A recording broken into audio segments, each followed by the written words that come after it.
acting as well as educative analysis with various stakeholders from all sides of the political divide, including civil society and the academia. So make sure that you still can stay with us, not only from today, but also all throughout Saturday till the polls close for the presidential primaries of the New Patriotic Party. All right.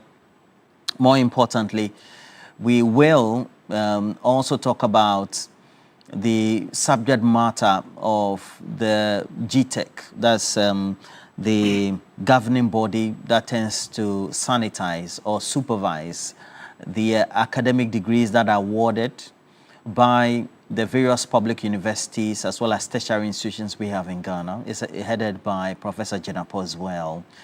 And this time it is the University Association of Ghana who have also had their own concerns raised.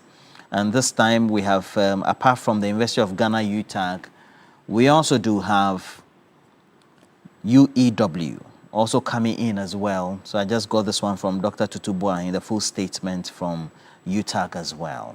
Okay, so we'll take a look at that when we have the time towards the end of the program. But you know that our lead correspondent, Solomon, has also been at the receiving end of this brutality. We've had statements issued subsequently and then also conversations had with the Media Foundation for West Africa. And those military brutalities are one too many. And that assault on our journalists is condemned in every facet of it. There's a public statement issued by the management of Media General to in that regard. That also means that we need to add our voice to a clarion call. So we'll do that quickly as possible.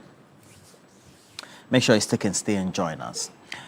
Dr. Zato is not in studio, but we have Solomon Owusu. Good morning. Good morning, Roland. United Party. United Party. How is Alan Kojo Chamanting distinguished? He's doing so well. He's so happy. He's healthy.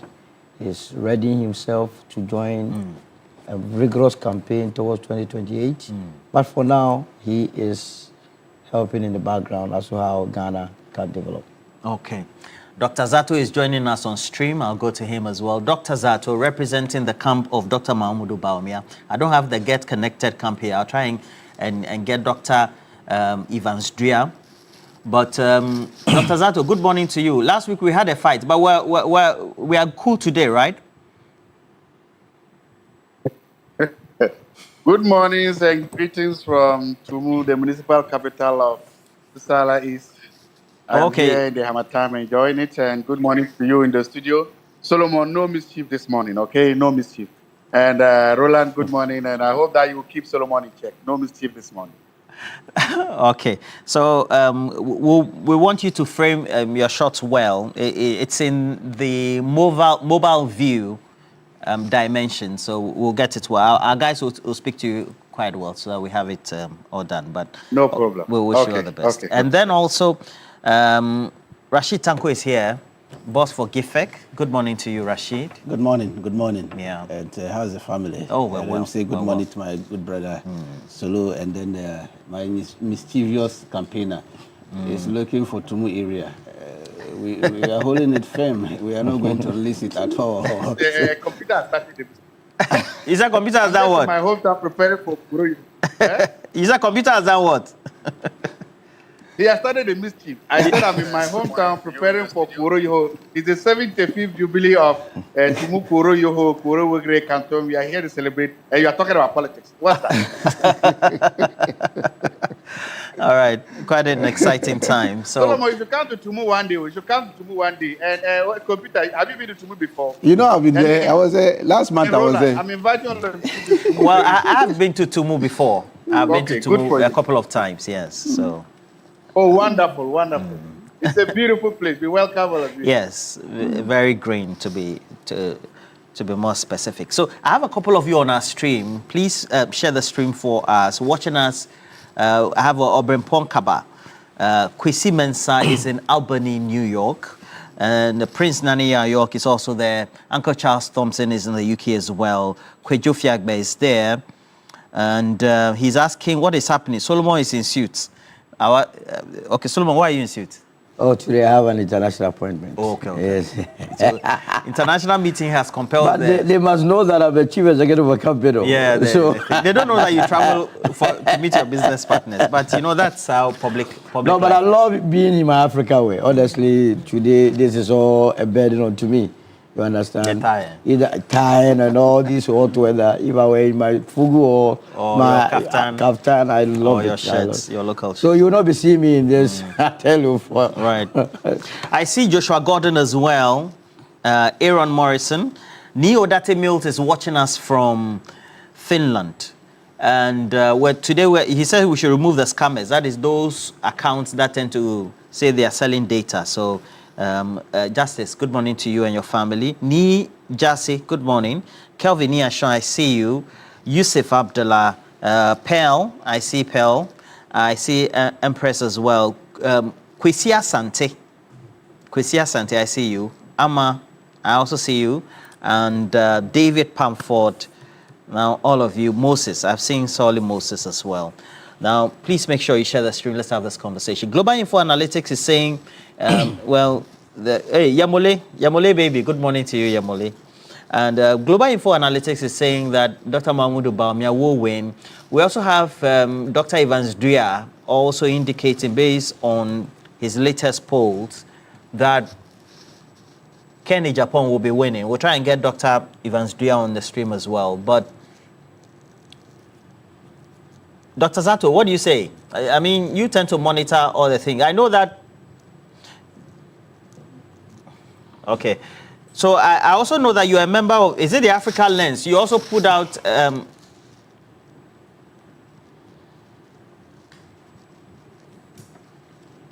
Okay. All right. Please. Let me start with, what do you make of the NPP elections in the first place? Very well. Like initially I stated, let me say good morning to my good people of Bimbila and Wulensi as well as Panda. Today we'll get a ruling for the Panda at the Supreme Court. From here, by now I have to cut short and run to the Supreme Court. We're expecting a favorable ruling for the NDC and the good people of Panda. You see, Roland, on several accounts, I told you that this Saturday election is a cooked election. How do you mean by it's a cooked election? It's a planned strategy to put Bawumia up as a candidate. The whole thing was planned at Alisa Hotel. And I described them as Alisa Group. They sat down and planned this strategy. Alisa Group? Yes, Alisa Group. That's where they planned this thing. That let's put Mahmoud Bawumia as a candidate in order to sustain ourselves as executives of the party. Because you cannot go and get some 38.2% in an election and expect the broad base of the party to still let you lead such a group. NPP is a strong, formidable party that I know from 1992 when they started. In fact, they were given a run for our money. Look at what they did to us in 96. They were not part of the parliament of 1993. They were outside, made noise, organized themselves well, and got about 66 in 1997 parliament. Now, these 66 members struggled with us in parliament and made sure that we lost the election in 2000. That was how formidable the party was. Now, this party started going down the drain when President Kufuor advised them against electing somebody who is full of tension. And they refused. And elected somebody who was full of tension. Who is the tension person? Oh, it was a statement from President Kufuor then. That was 2007. I'm sure the video is around, where he was saying that they should make sure that they elect somebody who is not full of tension, who will bring the party together, who will not make sure that the party would say... That famous video. That famous video is there.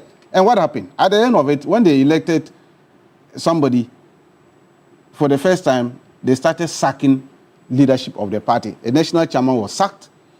The general secretary was sacked. The first vice chairman of the party, national, was also sacked. You see, that's the tension the President Kufuor was talking of. Now, with all these things, now look at where the party has reached. That is what the man was talking about, the problem. Now, this Alisa group sat down and realized that, look, we performed badly. Now, if we should say we should go and reorganize the party from the branches, they have what they call polling station executives. And then come to constituency, to regional, all the current executive, they would have thrown them out. If you are a serious political watcher and an activist, you would not return somebody with 38.2% back into the race. They would have thrown them out. So they adopted the top-down approach. Let's put a presidential candidate, since he's the one who led us to get the 38.2. If he is able to succeed, there will not be justification for removing us because he was the leader. But that's a conspiracy theory. That is what I'm saying. They conspired. They sat down and did all this plan. It's a strategy. Haven't you seen that all the national officers are lacing their boot to come back again? So on what basis, if you put Bawumia there as a candidate, on what basis would you want to remove their general secretary or the organizer or all the officers who were elected, who supported him to get the 38.2%? That is the strategy. That is the plan. And they've succeeded in that. In coercing all this, because that if you look at the current National Executive Committee of the party, it's full of the Bawumia group, which are known as the Alisa people. So they judged yeah. Except no, there was no opposition to it. Who does that? This is a novel. This is the first time they have started that. And you see that the other four candidates are playing along. I have been saying it, they are playing along because they know the 2028, they will lose. And then so that they will still be relevant in the scheme of things. If they don't play along and chicken out and go contest this one, how are they going to come back after 2028 to convince the broad base of the party that after Bawumia, I should be the best person to lead the party? The only thing is to play along with them. And that is why they are playing along. The four of them, they know they can't beat this man with this election that they are going. But have you monitored the messaging? What's your own views on the messaging from all the individuals, whether it's Dr. Mahmoudou Bawumia, Kenny Japong, Brian Champong, or Edichum, and then also Engineer Japong? Look, what message are they giving to them? You are giving a message to a group that has already made their mind. It's the same group that brought Bawumia into this thing. It was a chorus. And now you are going back to tell the same people, now they shouldn't vote for him. Don't forget, the people that you are asking they shouldn't vote for, they are all part and parcel of the group that led them to get 38.2%. So what are you telling them? If you go and stand before them, like, Brian, I like his message. He's trying to look at numbers. He's always telling about numbers. That if you look at the numbers and all that, it doesn't speak good for Bawumia and all that, if they should bring him back. He's talking about numbers. Are you getting it? But interestingly, the people you are talking about are the people who brought those numbers. Are you getting it? They are the architect of the numbers. They didn't do their work well, and that led to that number. And now you are telling them, it means you are blaming me and asking me I should vote for you. That is what he's doing. So it's not resonating to the right persons. If they had elected branch executive, elected constituency executive, and regional, that message would have resonated well with them. Because the new people who are coming in. They have electoral area. Yeah, electoral areas. It would have resonated. Because they would have seen that, but these numbers, these people actually, but it's not good numbers. We shouldn't bring Bawumia back again. Because he's not the person who can do it. But you are talking to somebody who brought that number.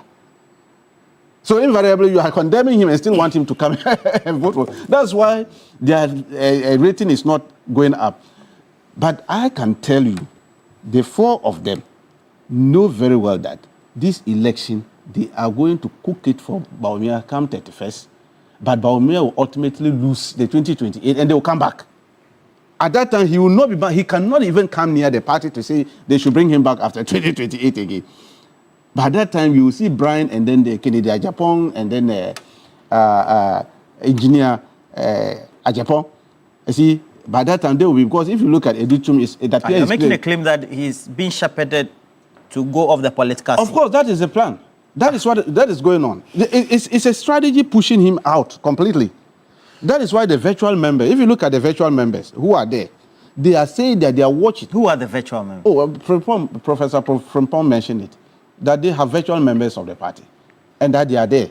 If you look at them, if you listen to them carefully, all of them are saying that if the NDC want to, this NPP want to be relevant, continuously to be relevant in the annals of Ghanaian politics, they shouldn't vote for Bawumia.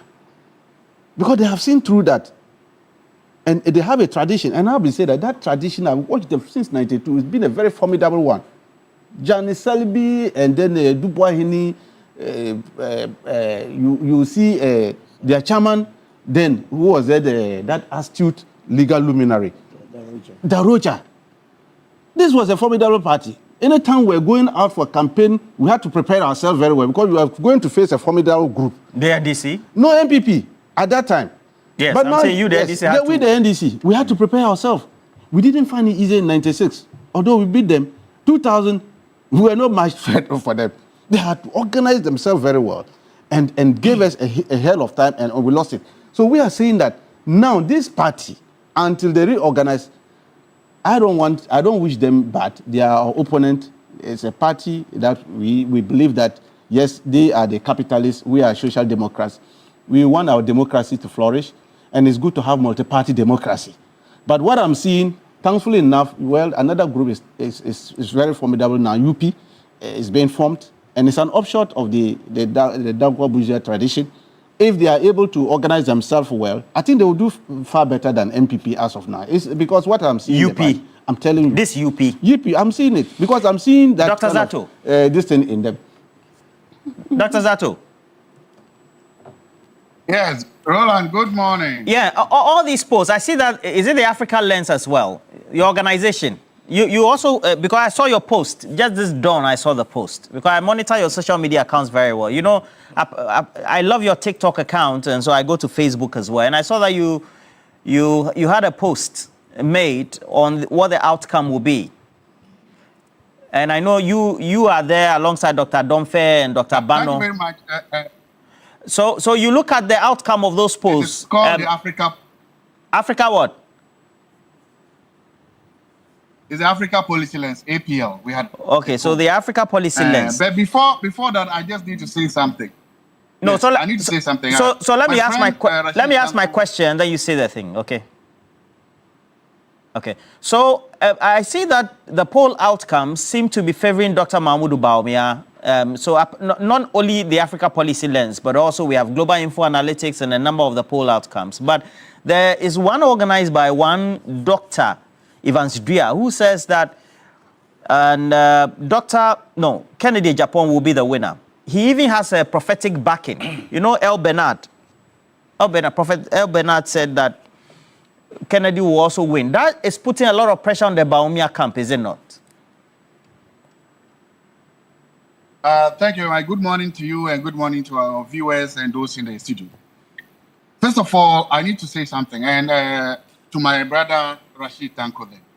At least we have a duty as public officers to be honest and to be fair in our public discourse. And so, and as the Deputy Director of Elections for the NDC, it's imperative that when you are on public air, that you do not churn out untruths, half-truths, and lies. And I'm saying this because the last time we met there, this thing came up. Rashid Tanko, in 2016, do you know that there was one time that His Excellency John Dramani Mahama, the sitting president, had 30%, right? You know that there was one time His Excellency Dr. John Dramani Mahama had 34%. So is it fair to say that he's a 34% guy? The point I'm making is that just because in the course of counting numbers, a particular number was reached, that didn't mean that that's the delegate's complete number. And you know this. So if as the Deputy Director of Elections, you do not know that the final gazetted numbers for Dr. Bawumia was 41.75%, then you are the one with the problem, and you are the one that's a problem with the statistics. So please, don't be mischievous and don't be disingenuous. Don't sit down there and, for want of a better way, tell lies to the public about a figure that you know is wrong. They are gazetted numbers. Did the Gazette say that Dr. Bawumia had 38%? We all have a duty to do that. I'm not saying to praise him, but all I'm just saying is that don't lie. That's number one. Number two, yes, there are polls and there are so many different polls. And as I've said, Africa Policy Lens, I'm a senior fellow at the Africa Policy Lens, and our poll has just come up. What we did different with our poll was that we looked at candidates' favorability and likability before the candidate visited and after the candidate has left. Because our hypothesis was, does a face-to-face matter? Does it matter when the candidate visits you? Because everybody has heard about this candidate on social media and other places. And they form their opinion. So we want to know, does it matter after the candidate has come to visit you? So we looked at their favorability, where they were before they visited, and then we also look at the favorability where they were after they have visited. And when we did that, almost all the candidates appreciated. The only candidate that did not appreciate was Kennedy Agyapong. He was the only one people loved when they saw him on TV, on radio, but they didn't return the feeling when they met him in person and they received his message in person. So that was kind of the new thing we did in this poll. As you can see, so many polls have been released. Africa Policy Lens, Global Info Analytics, Colonel Adjina Stefan, and all these things. I also did something the last time I put it on my social media platform. You can take the average of all the polls to account for validity, durability, and triangulation. You can do that. And then if you take the average of all the polls, that means you said, I don't trust this poll, I don't trust that poll, I don't trust that poll. Okay, put all of them together, you take an average of that. You will still see that if you do that, the average comes down to around 63% for His Excellency Dr. Mahmoud Bawumia. So that is if you just want to account for almost all the errors in all the polls. That still puts him in a commanding lead. So that is what we did. And if you look at that, you will see that we have done that. Thirdly, there's one thing. I'm happy that in this particular case, with the polls projecting Bawumia to win, the NDC is mourning and crying more than the bereaved family. I don't understand. To be so invested in this that Dr. Zato, I don't understand. Who is mourning? And for me, it's the NDC is mourning more than the bereaved family. Why? This is what I mean. Okay. Every time you have the same in this. First, it was Felix Owusu Kwachi. Then it was what's the name? Dashi Tanko himself. Then it was the director of legal affairs or something like that. Then it was the deputy minister, all saying that the NPP is better off electing somebody other than Dr. Bawumia. So you want to sit down and deeply ask yourself, why is this NDC so vested and worried and interested in whom the NPP elects? And why do you think the NPP will suggest that you elect somebody that is stronger for their candidate? If you read between the lines, you then begin to understand the panic within the NDC war room. If you then begin to then understand that they have a vested interest in getting a weaker candidate. But look, elections are one of the polling stations, and I strongly believe that the Ghanaians decide who leads them. It's okay that in their honeymoon, the NDC is Rashid is talking the way he's talking. But I want to believe that. I believe the polls. You mentioned something too about prophets.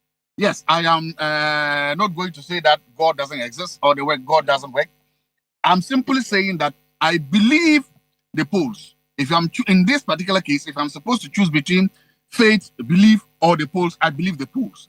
And all these polls cannot all be wrong all the time. Global Info Analytics has been consistent.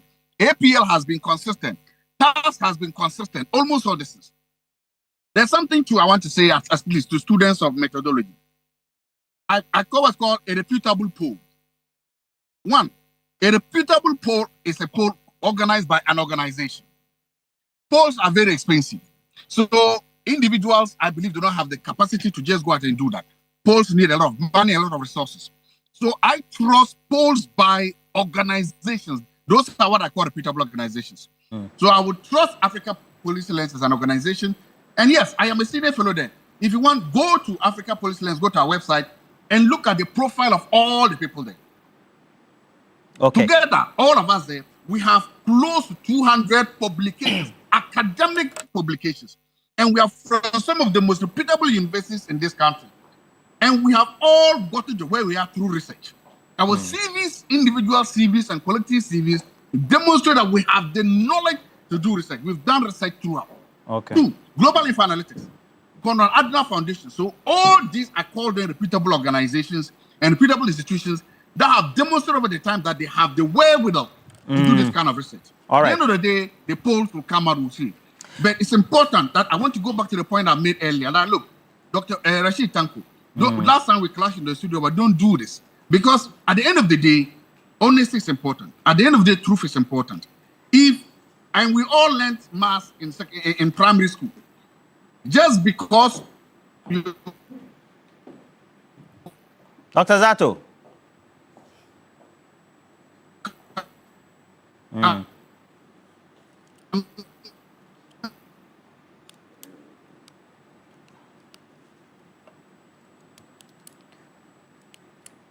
Dr. Zato. Okay. What do you make of it? Because I go to that. Okay. When his network comes back, I'll go to him for him to conclude. But okay, Dr. Zato, are you back? Dr. Zato? Yes, I'm back. Okay, so I'm at the Africa Policy Lens. Our people. I can hear you. I can hear you. I'm on the African Policy Lens, our people page. I see Dr. George Domfe, Professor Bwedi, Dr. Budu. I also see Dr. Yerakwa. I see yourself, of course, Dr. Bano. And all of you are Baumia people. So how do you think that the outcome of your research, of your institute, I mean, not to prejudice whatever it is you're doing, Roland, and then please let me finish. Please let me finish. Roland, let me finish, Dr. Zato. Even virtually, you are still fighting me. Let me finish, please. Let me finish. So, how do you think that when it is perceived by the other camp that you are more aligned to the DMB camp, your research outcome, irrespective of how academically it's been produced, will rub off them, whether positively or negatively, or feed into the perception? Thank you very much. I teach students in my class. I teach research methods. There are NDC students in my class. I teach them. There are NPP students teaching my class. That what the research you've seen there is our academic work. It's what we do as academics. So I don't go to my class and say that because I'm an NPP, I will teach this, or because I'm in this, I'll teach this. We do that. There's a place we don't cross the line when it comes to our professional work. So that is the fact. Secondly, as I said, whilst your people are there, they should look at our CVs and look at our publications. That means that we are capable of conducting independent research. That's why we publish the research there. We've demonstrated, in fact, all the people you've mentioned there. Dr. Budu is a dean of law. Professor Bwedi is a dean of accounting and finance, and all those other people. We have demonstrated that, and for me, that is the bigger point, to be able to demonstrate that we can carry out independent research. So, despite whatever you do, I go into the classroom and I do my academic work. Dr. Bodu, Ayerakwa does the whole do that. So, it's not up to me for you to either agree or not to agree to the research we've done. We have done that going by all the ethics and professionalism of research we publish it. And as I've said, every research, you can always look at what you've done and you can have a thing or two to say about it. But then the question becomes, that is why we put our names out there publicly. That is why we put our CVs outside there. That is why we are not hiding behind anything. We said that this is our research. We are academics, we are intellectuals, this is what we do. Whether you believe or not, it's up to you, but we have done that and we published the research. Okay, so I asked the question not about me believing you. I believe you. I'm talking about the comments and then the perception that the other camp hold, particularly the Get Connected camp, that's the Kennedy-Japan camp, that because the sum of you seem to be closer to the DMB camp, even though you did good work, don't you think that perhaps also fuels the perception that they hold? Thank you. No, as I said, I respect their perceptions and I respect what they are doing. But at the end of the day, you can look at data and then you can look at perceptions. We didn't do this for any camp. We didn't do this either to make them happy or to make them angry. We published a research. By the grace of God, by the close of this Saturday, we can then take the results and then we can begin to say, okay, how did we do? How didn't we do? But so long as you cannot say our methodology was false, so long as you cannot say our sampling was wrong, so long as you cannot say the men and women there do not have the capacity to do this research, then once we've ticked all these boxes, we've done our job and we've done it very well. Okay. Now, there's one more. You've been listening to the messaging. And since this whole campaign started, there's a Bronyo on one side who, of course, says that he's not part of the campaign team of DMB, but of course, it's a regional chair. And then the messaging that has been coming from the Ken camp as well, for example, called DMB a liar. And there's been a concern that has been raised. After signing the pact, he's even gone on a campaign platform, that's Kennedy-Japan himself, to say that the doctors or the holders of PhD didn't read the packed content, etc., and all that. What do you think about the messaging, for which we've had varied reactions to? Thank you very much. Again, everybody who has ever watched primaries will understand that primaries can be very bruising. Primaries can be very difficult and challenges. Every political party starts at its most vulnerable stage when they are doing a primary. We've established that. It's true. And sometimes when you are the other opponent, you should fetch water close to your beard when you see your opponent in a primary and it's getting ugly. So yes, has it gotten ugly? Yes. Is it likely going to get very ugly? Yes, it will. I'm not surprised about that. But you, especially usually at the closing end of a campaign, there are two things you see. You can see people campaigning out of fear or anger and desperation. And you can see it in their message. Okay. You can also see people's closing statement being about strength, about unity and projecting unity. That is about winning. So Okay. I can so what I can advise everybody is that watch the body language and watch the message. If there's somebody there advocating positive message, positive camera energy and stamina, talking about the good things and this is probably that person is doing that because that person knows he's winning. Okay. If there's somebody there that has degenerated into name calling, being very vindictive, very insulting, disrespectful, it's probably because the person too has read the writing on the wall and knows that he's losing. And so the person is trying to what? Just literally bomb the whole house. The person is trying to sing the whole boot. So there are two different campaigns. So watch the very end.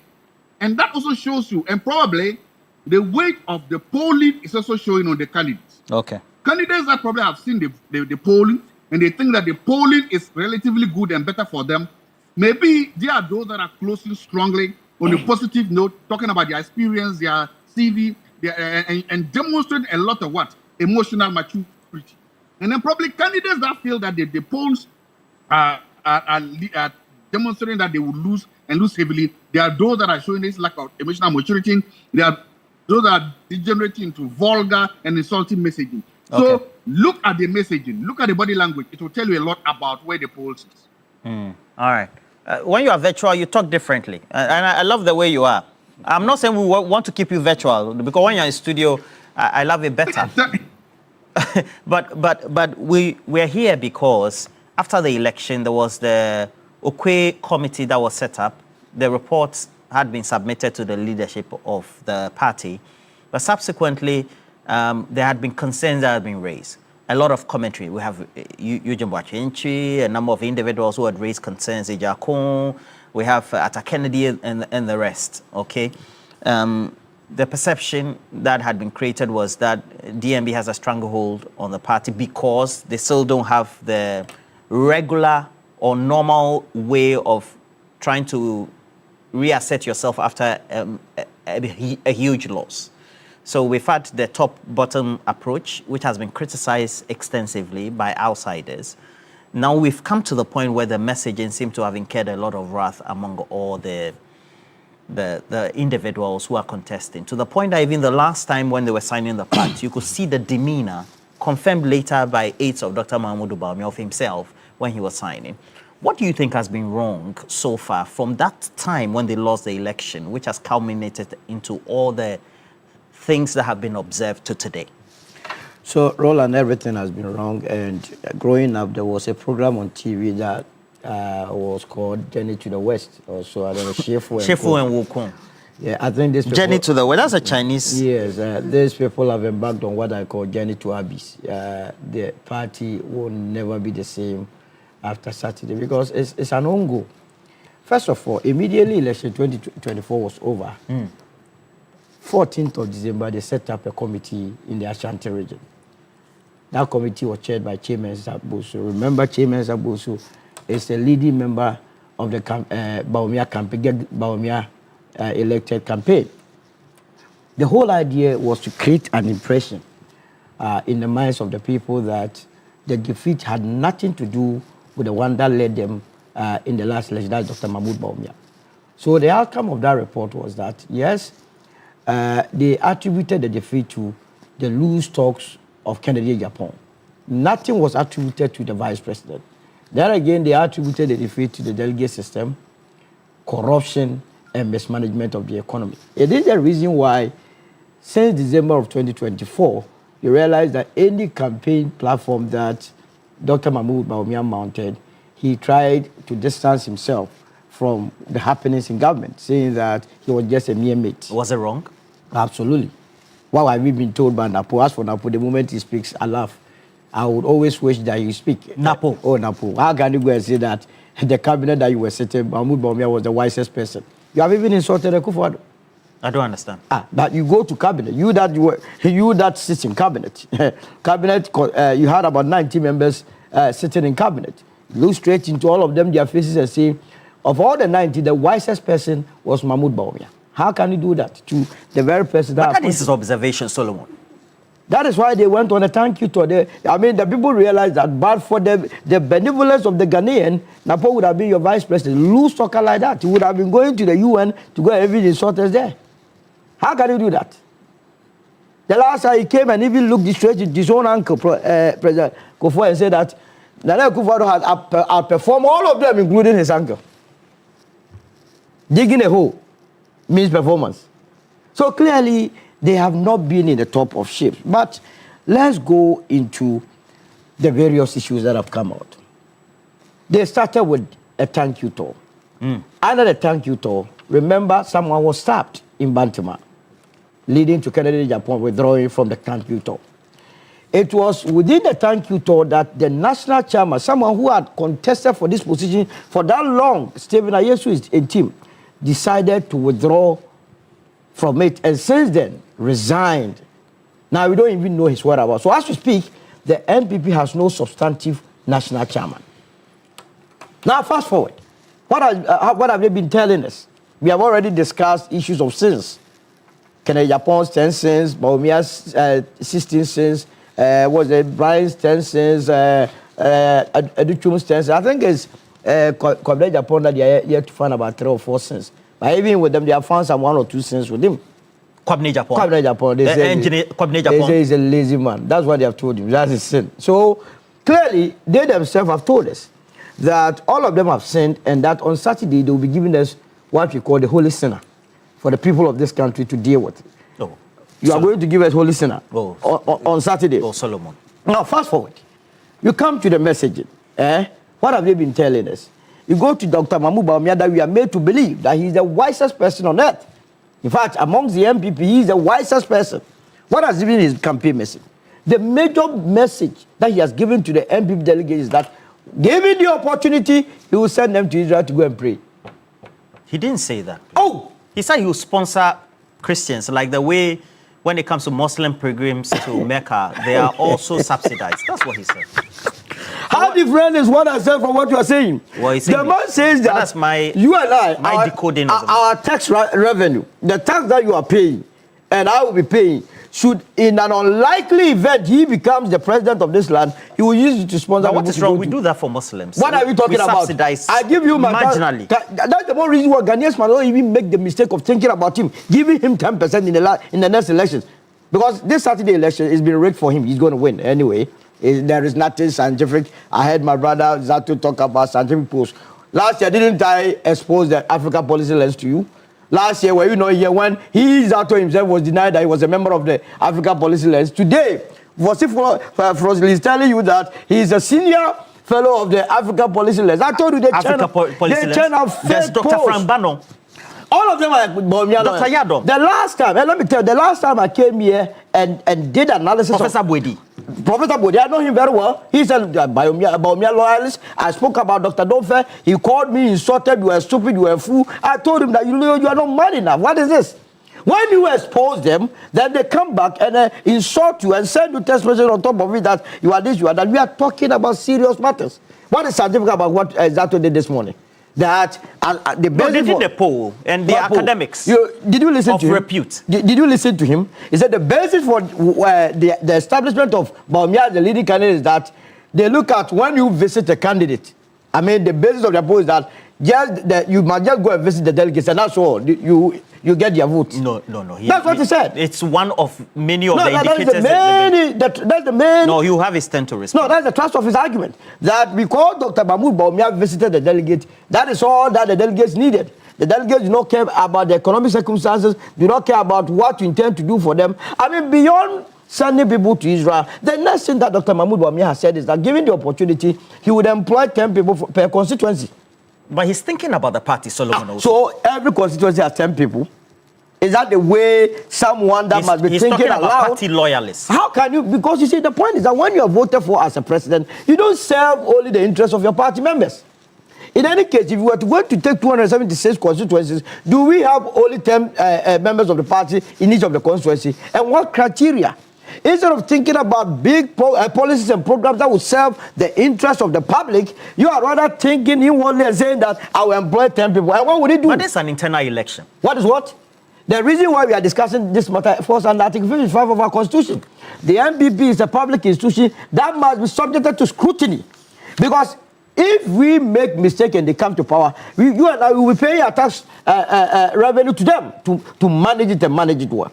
So that is the next, campaign message that he has given to the people, that he's going to employ 10 people per constituency. The next thing I heard from him is that he's going to build toilets. The last time he promised, he has bought the toilet again. No.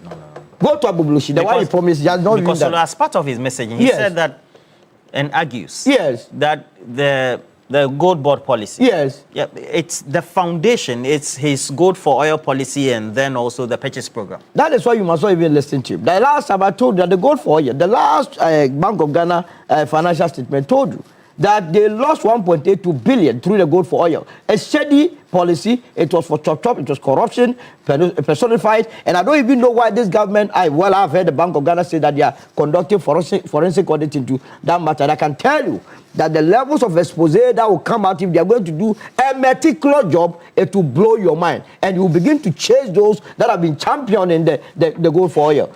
You take all the indicators. Yes. So, El Bernard, Africa Policy Lens, Global Info Analytics, highly reputable, even acknowledged by Zato himself.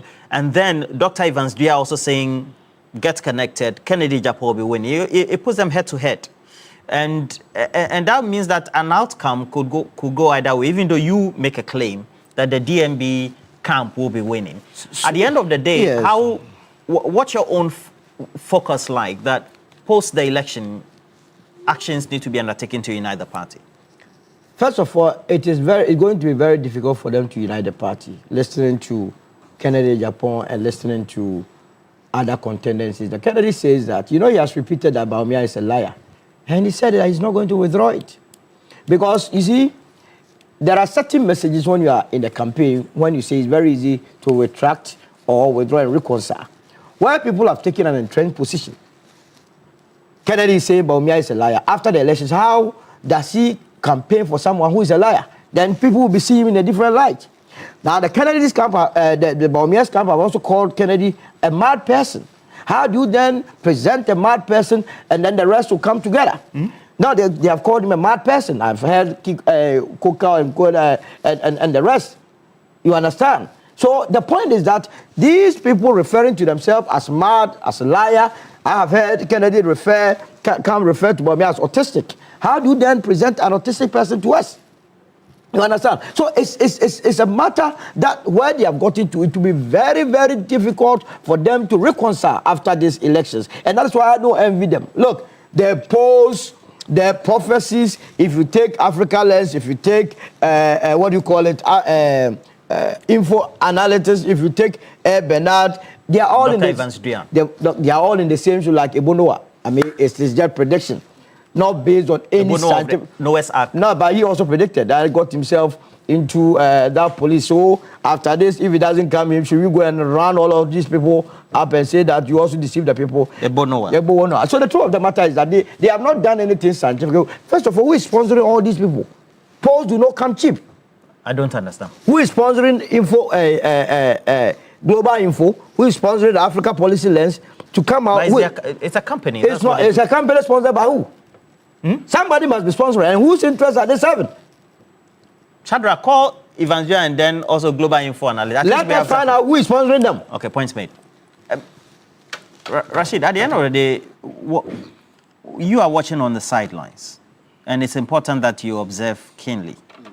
I mean, can Japan, DMB, as the predictions are, of course, Zato and Global Info Analytics and some other polls say DMB will win.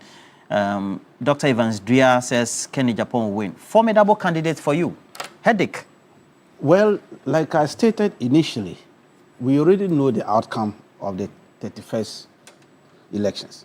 So as a political party, we are not perturbed at all, because we know each of them. We know the strength of each of them. In any case, they are not even winning. So the person that they brought for the 2024 is the one they are bringing back again.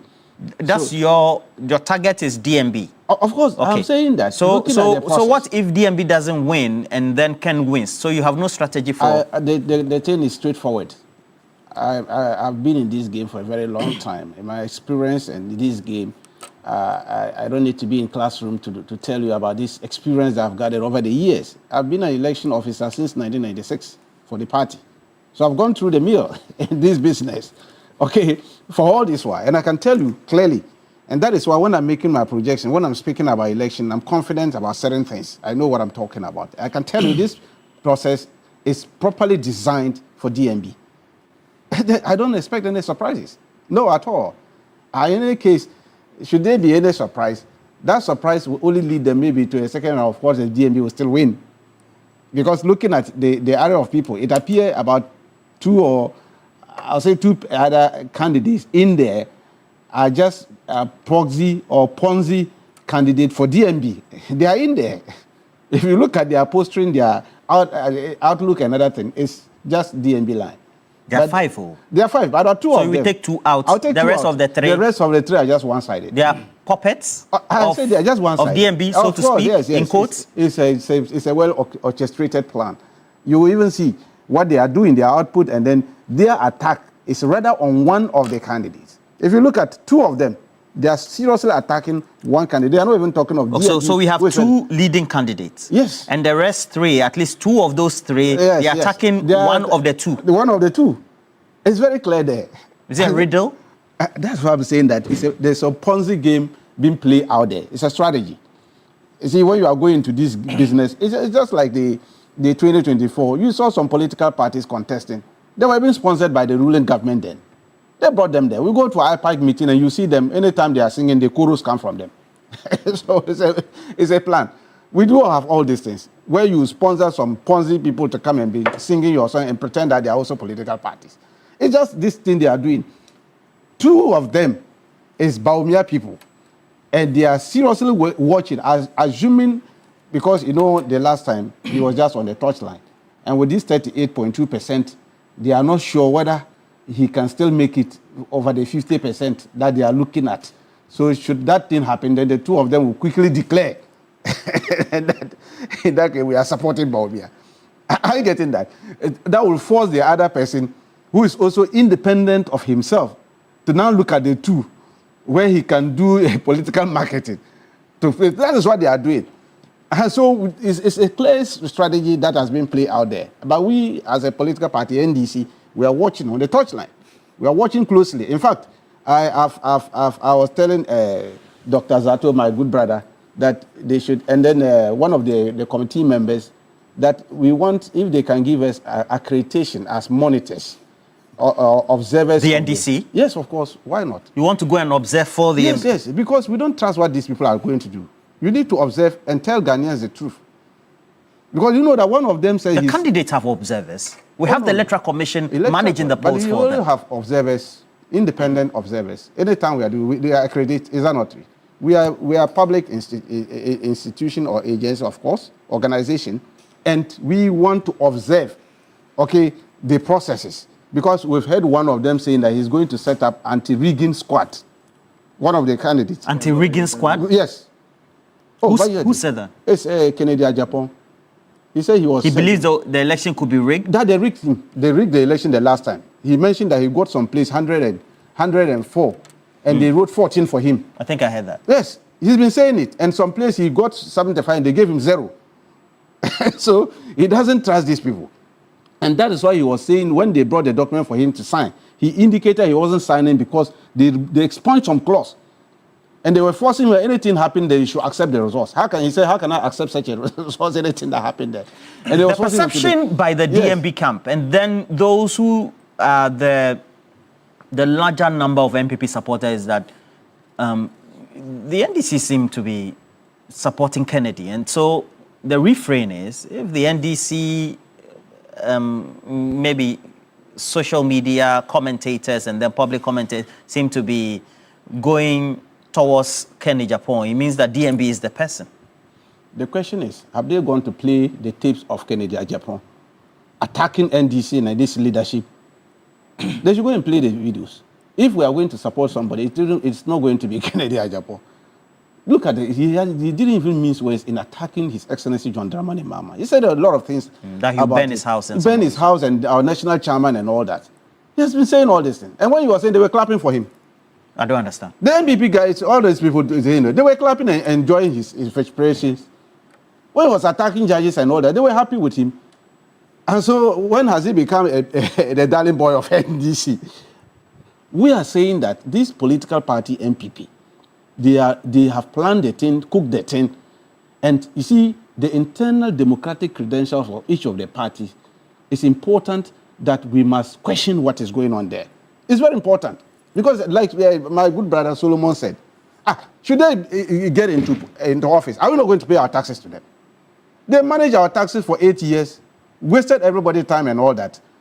And now they are struggling. You see, instead of them to do soul searching, they are angry for power. Why are they angry? Should be questioning that.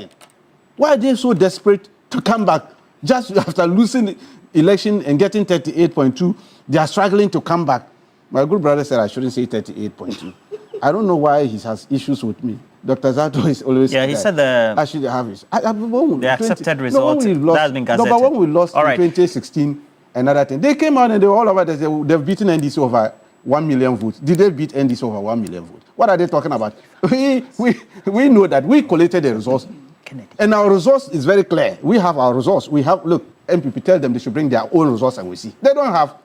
In 2020, we had our own results. By 10 p.m. that night, we had finished them. And our results was reading 38.2. It was very clear. And that's why Dr. Baumuya had to quickly run and accepted the result, because he knew that if they were to come out with their own results, it would even be worse. And so for that one, that is what we have. We collated our results, we had our results, and then our results pointed to 38.2%. And it's very clear, the records are there. Until the 9 other constituency came in, and then up to now, they are still struggling to put out these things. So, Dr. Zato, I am not cooking figures for you. That is what we have. And that is what our database is telling us. Dr. Zato, are you on stream? Dr. Zato? Okay. So we'll try and call Dr. Evans Dria. He did the polls predicting that we're going to have the polls going the way of I think the one at number 1, right? And all that. Kennedy, yeah. So at the end of the day, it also means that for you, the United Party, you need to get your act together. We are more than getting our acts together. Let me say that ever since they started their process, the number of people that are registering at our website, and for the benefit of your viewers, our website continues to remain www.unitedpartyghana.org. I can tell you that a lot of them have started joining us, that they know it is not going anywhere. This is only a fiction. For real? For real. I would never lie for any reason. They know that what they are doing is not going to get to anywhere. They know the party has not learned anything from it. It is only a process to rubber stamp Dr. Mahmoud Bawumia on Saturday, impose on them for their own personal parochial interest. Either than that, how can you go into an election and lose heftily like that? No proper research, no reorganization. All you care about is to bring a flag bearer. Now, when you bring the flag bearer, for the next 3 years, what is the flag bearer going to do? What is he going to do? That he's going to go around and campaign that when I was in power, the cedi to the dollar was, 17 cedi, and now it's 10 cedi, so I was better off. Is that what you want to subject your flag bearer to? That you let your flag bearer be going around and saying that when I was the head of economic management team and the vice president, a liter of diesel was being sold for 23 cedis, and now it's being sold for 9 cedis, and so my government was better off. Then you subject your flag bearer to the Ghanaians and say that when I was in power, the debt to the GDP was 65%, now it's about 45%, so vote for the NPP. That you go back to Ghanaians and tell them that, oh, when we were in power, we dug that big hole that brought in economic emancipation. So vote for me, vote for the new patriotic party, that when he goes around, he will be confronted with the issues of corruption, and he will go and explain that, oh yes, it was a good idea that someone swindled the country 2.4 billion at the national service, someone led us to SMLD, someone led us into PDS, someone led us into the National Cathedral, and the former finance minister, happily so, has run away to the United States and is not coming back. Is that a campaign message? Is that what he's going to go around and be telling the people of this country? That's why the top-down approach, whichever you look at it, I heard Professor Michael Quay yesterday with Beatrice defend the position. I think one of the problems of the day of the party is Professor Michael Quay. The titles are misleading the party. Titles? How can you... He's an experienced politician, academician, what experience? Reverend, what experience? former Speaker of Parliament. Christ in me, that as a former speaker, as a former member of Parliament for Dome, he could not use that experience to back his own son to win a very safe seat. Dome Kwabenya, safe, they lost. You understand? That after losing by such a hefty margin in Dome Kwabenya, what you could advise the party is that they must embark on a top-down approach to maintain the very delegates that elected a very weak candidate called Dr. Mubawia, who led them to a very hefty defeat, and that process and that system is good. How can you advise a party like that? And that is why he is a professor, another professor by name, Professor Flebo, what he says, no, these are fake members of the party. By fake members of the party, probably was referring to some of them. And that the virtual members who believe in the ideals and the principles of the party do not believe that the direction in which that they are going will serve the interests of the party. And I believe that they have shot themselves in the foot. They are never going to come back. They are going to play relegation matches with the CPP. And the United Party will continue to do what is right for the people of this country. And that as I've admonished the youth of this country, it is time for us to have a paradigm shift, to move in a different direction so that we will taste a different government, a government that belongs to you. The youth of this country today are no more interested that I was born into this party, born into that party. All that the teeming youth of this country cares about is that they have been given a very good job, good jobs that can pay them so that they can rent, marry, and live a decent life. That's all that they are calling for, and not what they are doing and treating. That when you come and employ 10 people from each constituency, how does that help the economy of Ghana? How does it help? This is an internal election. I'll say that again. And I think, is that not the way internal election? Beyond the internal election, I don't know going to face the people of this country. Cabinet,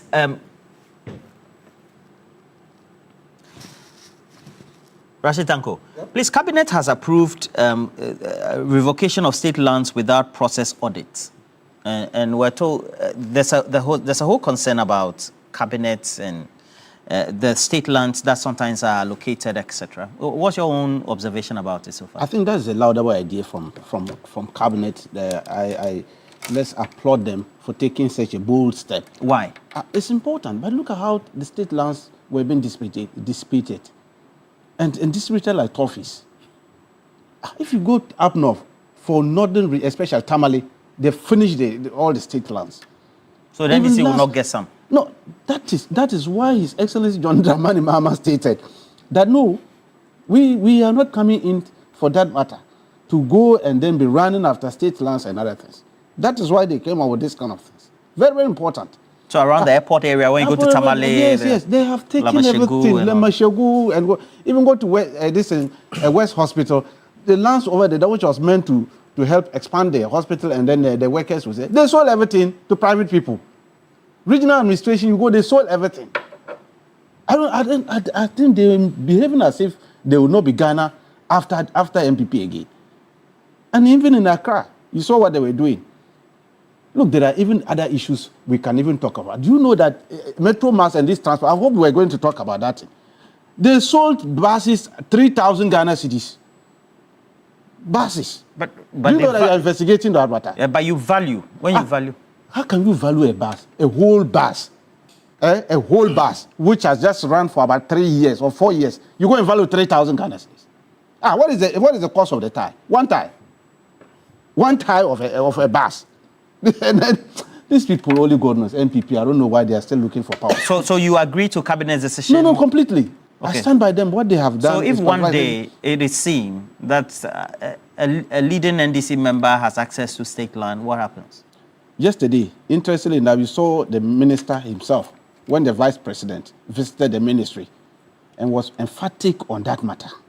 Very clear. If you are an officer of state or government official, and you cannot go and look for your own land, and yours is to go and be hovering around looking for state lands, are you a serious person? Are you a serious person? We have learned our lessons. We've been in opposition for 8 years, my brother. And we have sat down and watched these people, how they mess up the country, and they were humiliated with 38.2%. We don't want to go that path. We don't want to go that path. We will allow the state actors to work accordingly and make sure that the state make good use of the state lands. If the lands are for stool lands or skin land, let them deal with their matter. They are for state lands, no, we will not allow those kind of things. And we have been talking to each other. As chief executive, ministers and other things, we've been talking. Please, keep off from that side. That is not where you should do. If you want, there are stool lands or skin land, go and see the chiefs. If they want to give you land, that's your matter. But state one, So that's why I'm saying that this one, they will stand by, and the minister was very clear about it. This government wants Ghanaians to benefit from what they are doing. The resources, everything in the country belongs to the good people of Ghana. We are only here to preside over it and make sure that we handle it and then judiciously for them. Prudent management of Ghana resources for the people to benefit from it. And that is what we are doing. And so I back them. What he has done, he knows what he's doing. They have elected us to come and implement our policies, and we are doing same. But not to go and be looking, hunting for land wherever there are land and say redemarcation or what and be taken. No, that is not what government is coming to do. NDC will not do that. And that is why I'm saying that this one, we back it. And I've been saying it, we've spoken to each other very well about it. If you want your land, go. You know where the stool lands are, the chiefs are. Go and see them. For them, that's your cup of tea. You and them can deal with your matter. But off state lands, let's make sure that if we are going to redesign another thing, we redesign it for the benefit of the state. I back them. I support them for that. So if you are offered a state land, you will not take it? As Rashid Tanko, Gifek boss. You know what? I am a royal from a community, a Bimbila, a Juno. We have plenty of lands over there. But you live in Accra? Accra, what do I know about from this place? What am I going to be doing here? I have plenty of this thing over there. My village is over there. I'm here to work. Why should I be going and be chasing for lands? To do what? See, that's the problem. What are you going to chase for? You only need this thing. You see, interesting enough, I've been saying, why are people so interested in getting plenty lands and that? What are you going to do with it? When the man said he will everything for the forest, he was willing forest. Was the late General Secretary of NPP. Sir John. Forest square lands, he was willing it for people. Achimota Forest, they were willing it for. What are we going to do it? For all this. And please, look, if you want, go back to your hometown. The chiefs are there, the lands are there, plenty over there. You can go and pick them. You help them develop the place.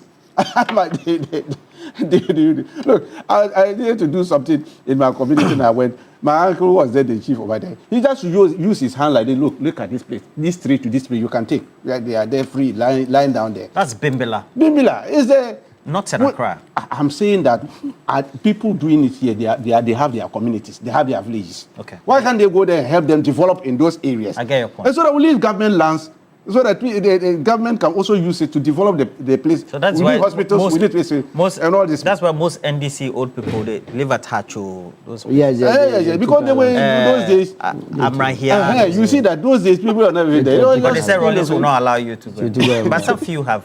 The acquisition, Exactly. Yeah. But what do you make of this? I mean, it's a phenomenon that is pervasive among the political class. It's a good thing. You know, Roland, I studied land economy at KUST. So you're a land economist? Yeah, I'm a land economist. And one of the... Is it by profession or by study? No, by profession, yes. But one of the difficulties that I have in my life is how state actors, officials are so greedy and do not even appreciate why the state decided to acquire lands. If you look at when we promulgated the State Act, the Lands Act in 1962, it tells you the foresight of those that were leading there, that the state needed lands to be putting up estates, quarters. Remember in those days when the teacher was transferred from one location to the other, it was not then that the teacher would be going around looking for an accommodation. And that by the time you get there, there was already an accommodation for you to go and occupy. A nurse will be posted. Before the nurse gets to the district, there is already accommodation, a doctor. Recently, you posted the statistics where doctors had been posted to various regions and then they were not going.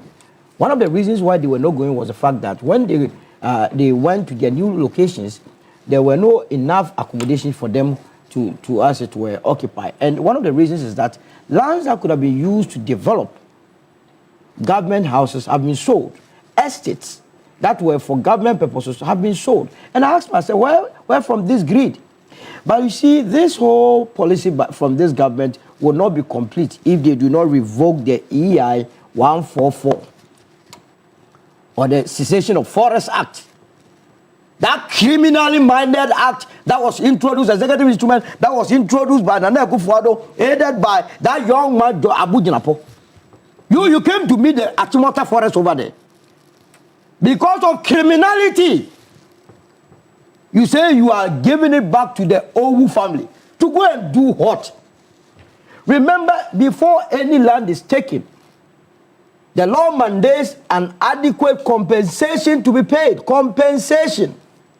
So all these people have been adequately paid. When you hear government say that, oh, those lands that we took from the families, we never paid adequate compensation, it's a lie, it's a certain. At the time. They paid. They paid them. But what they do is that they will intentionally come and tell you that, oh, we love the old family so much, so we are giving it back to them.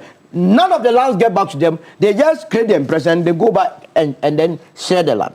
So I will appeal to President Mahama that it's a good move that you are, as you're putting an embargo or cancelling all public lands that have been sold, although that have not been processed. But to put the icing on the cake, to let the elders and the ghosts and the ancestors rejoice in their graves, and the elderly men who are in their homes watching, please revoke the EI 144 that gave the lands in the Achimota forest to criminally minded politicians who are waiting, but I've been waiting to see whether they will be able to enter the forest.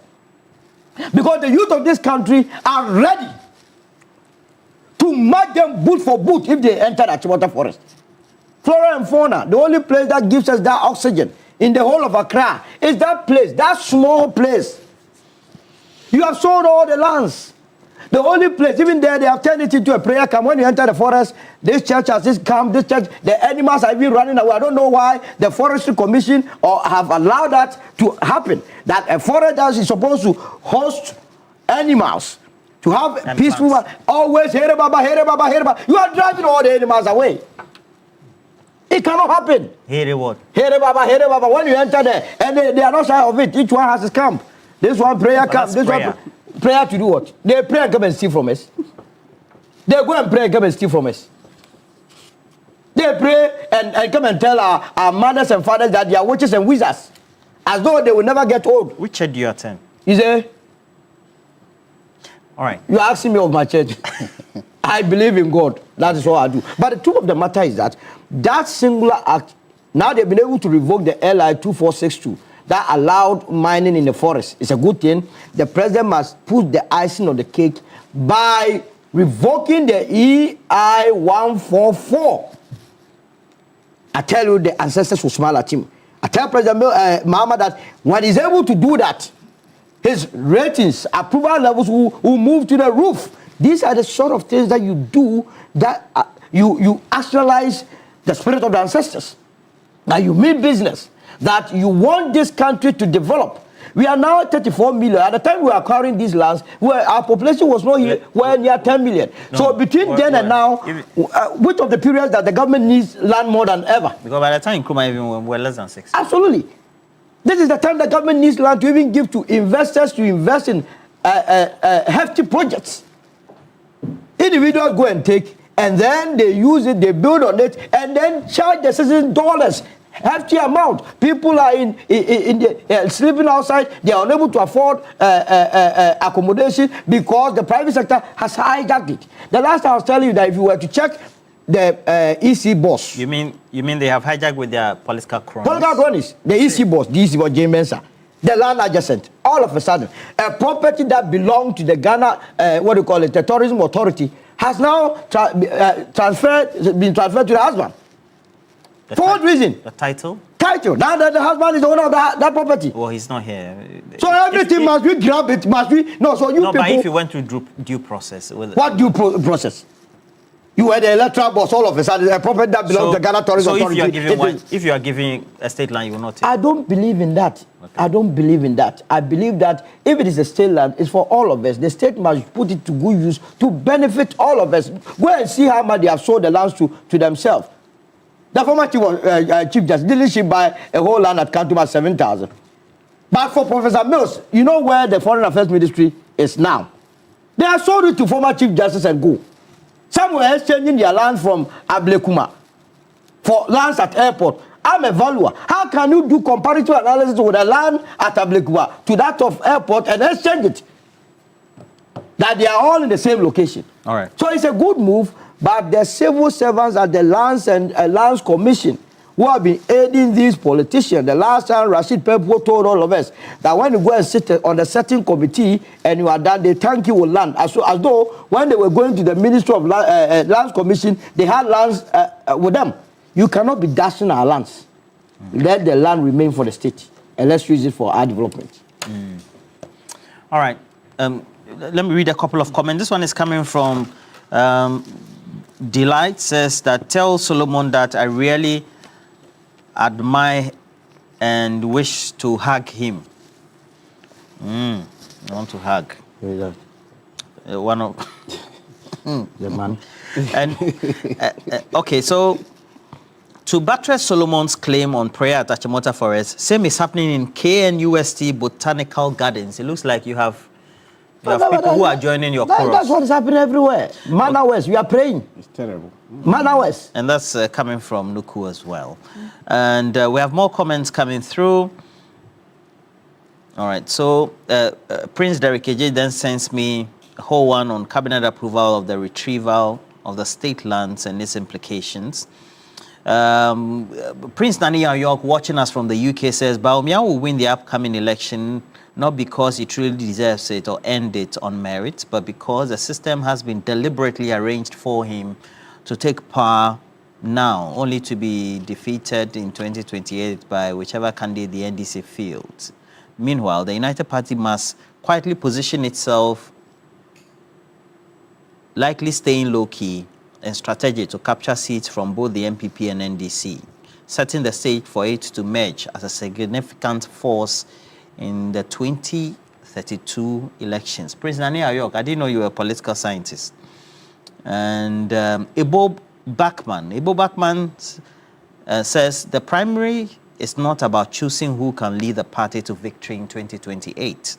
It is a battle over who controls the soul and direction of the party in opposition. Deep down, they all know that winning 2028 election is an impossible mission.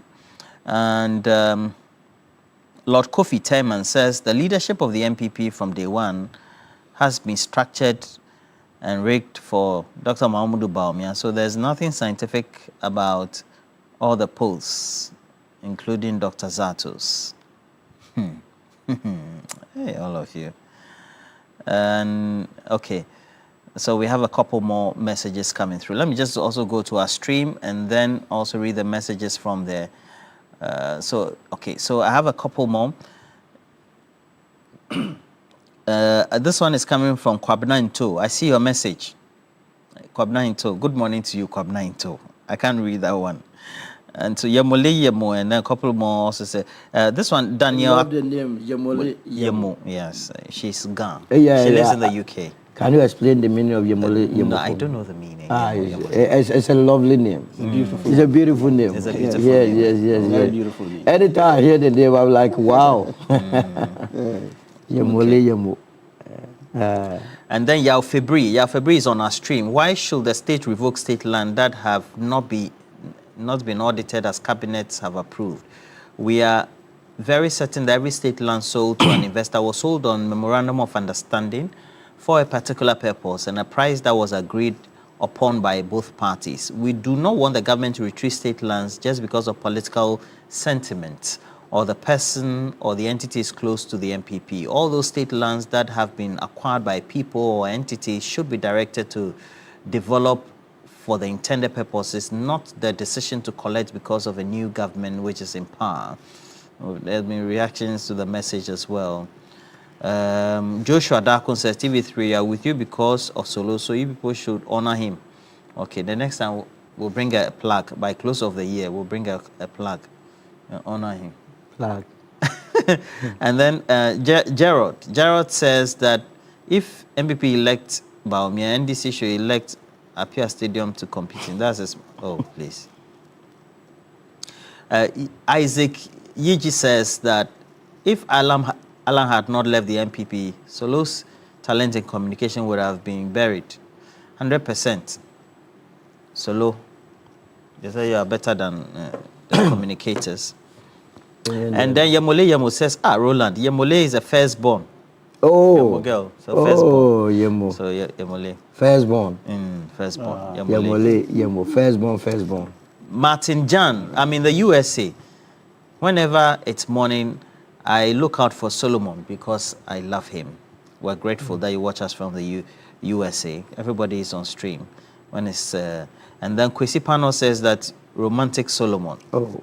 You say, what do you say that? And then Richard Nketia also says that they love you as well. But please, gentlemen, thank you very much for making the time to pass through. Dr.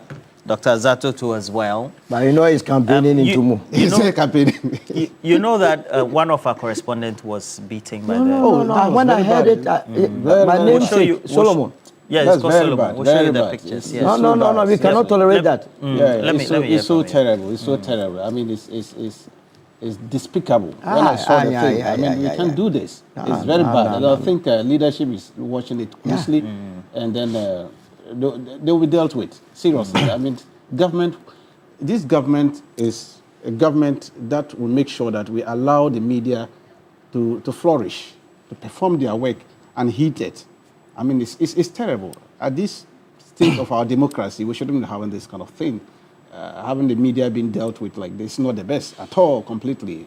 We completely condemn that, and I'm happy government is taking it up seriously on that matter. I mean, you shouldn't do this to them. Even if you think that the person is intruding and other thing, that's not the way to go. There are several ways to deal with them and all this. This is not the way at all. We shouldn't have this in our democratic culture at all, and I think something must be done about it. It's despicable. When I saw the thing, I was furious. I mean, you can't do this to somebody who is reporting, and interestingly enough, these are people who bring out information that we don't know. That some of us far off from the scene will come and tell us what it is, and that they help in building the peace. Because if they don't bring out some of the issues over there, you won't get to know how to design the peace processes that we are looking for. And if you now subject them to this inhumane treatment, in fact, it's brutish. It should not be part of our life. It's unfortunate. I think this was carried out by the military, right? And that's part of the problem that we have. You know, the military's orientation, they are trained for combat. And so they are unable to deal with civilians when they come closer. That's why it is always advisable that the police leads.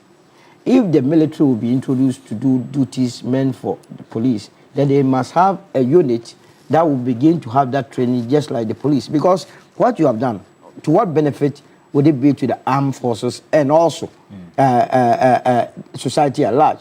Remember, they are being paid from our tax revenue. The military is becoming one too many. The posture with them as though they have the right to be beating people around. No, it's not good. They have a lot of good minds, brains there that they has to go through that orientation. The Ghana Journalists Association must take it up and deal with it. And also, there has to be a collaborative work between the your journalist association and the military, because elsewhere the military works closely with the journalists so that things that are for national security purposes, you don't even report. You hear US, when US is going to bombard Iran, you check all their major news outlets. They all sing one song. That's from the national security perspective. I don't think we have that system here, and that is where we must the standard operate exactly, so that we understand ourselves. So that when a journalist knows that here you are not supposed to say A, B, C, D, I don't think they will do otherwise. But you have not provided them with the training, but you expect them to be behaving in a certain way, and then more on top of it, humiliating them like this is not the best of situations. In our early years, the military will undertake combative training for you. The BBC, for example, they have a formal combative training. So because they send their journalists to war-torn countries and all that. You see, but Ghana Armed Forces is one of the agencies I admire a lot. I admire them, the discipline in it. Because you are giddy. No, I like them. I mean, in fact, it was one of my first point of call. In the 80s, I nearly joined there, and they were still young. Yes, I like them. The discipline in it, the professionalism in the armed forces. Just some few of people who try to create this bad name for them, and I know they will stand up to it. And then they make sure that they continue to have that respect that we accord them. I love them a lot. I mean, when they are out there and they are doing their work, internationally they have gotten a lot of awards for bravery and all that, Ghana Armed Forces. And we continue to give them that respect. Well, we hope that we'll hear from the military, and then the Ghana General Association will be having a press conference today as well. They'll talk about this and a number of issues as well. And Mohammed Awal Osman says that he's also watching the wonderful show because of everybody's, including Solo from Germany. Obrimpong Kaba says that he's never missed the Wednesday edition of the show as well. And then Ruben is watching from Bunkrugu. Okay, Bliss says you're a legendary communicator. Okay, so